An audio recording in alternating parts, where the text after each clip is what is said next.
Well, howdy there, Internet people. It's Bo again. So today we're going to talk about baby bonds. Yeah, I didn't know what it was either. It's cash. It's cold hard cash. The state of Connecticut has a plan, and the idea is to drop $3,200 into an account for every child that is born into poverty, and they're going to define that by whether or not the child will qualify for Medicaid, or whatever they call it up there. So when the child is born, they get $3,200 put into a savings account. They can access it when they turn 18. At this point, it will be 10 or 11 grand.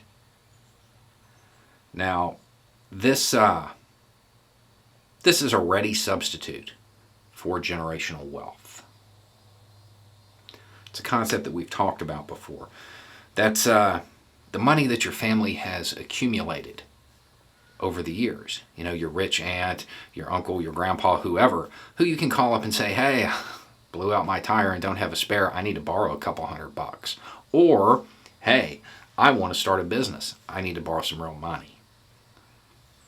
That's generational wealth.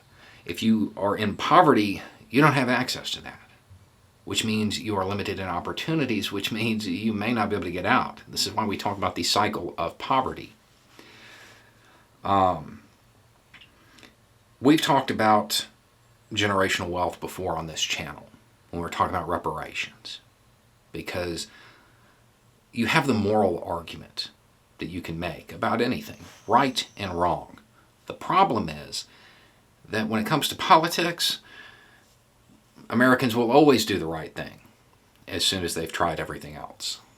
So you need to have that pragmatic argument in your back pocket. One of the strongest I have found for reparations is the idea that it would create generational wealth.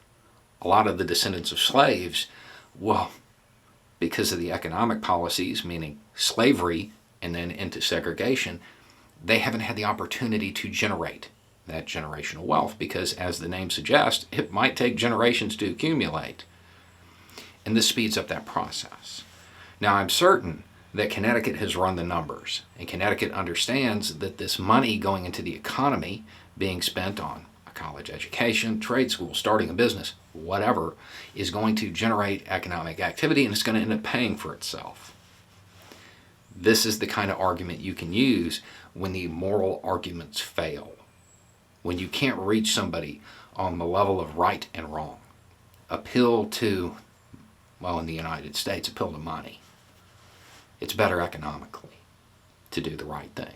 We've said it before, it is cheaper to be a good person, almost always. It's worth noting there is a federal counterpart to this concept. It's called the Americans Opportunity Act, Americans Opportunity Accounts Act. That's probably going to be a hard sell. Probably going to be something that's going to be difficult to accomplish. And there will undoubtedly be a lot of discussion about it. That's an argument you may want to keep in your back pocket. That at the end of the day, this money, not just does it help people escape poverty and get out of that cycle and break that cycle, which is a good moral argument, the increased economic activity is good for everybody. And it'll end up paying for itself. Anyway, it's just a thought. Y'all have a good day.